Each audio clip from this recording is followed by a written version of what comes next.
Күнделікті мысал қарастырайық. Суда орналасқан 2,7 микрокулон нүктелік зарядтың 10 см қашықтықта электр өрісінің кернеулігіне тең. Берілгені заряд бізде 2,7 микрокулон, қашықтық 10 см.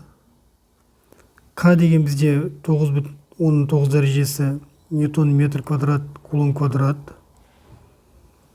Суда бізде электр өтімділігі 81-ге тең.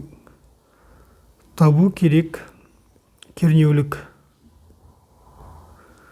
ХБЖ-ға жазып қойайық. 2,7 микро де 10-6 кулон, сантиметрге 0,1 метр, яғни 100-ге бөлеміз. Талдау. Кернеулік табу үшін К Q-ның модулі эпсилон R квадрат формусын қолданамыз. Шешуі. Мәндерін қоямыз. 9,9 дәрежесі.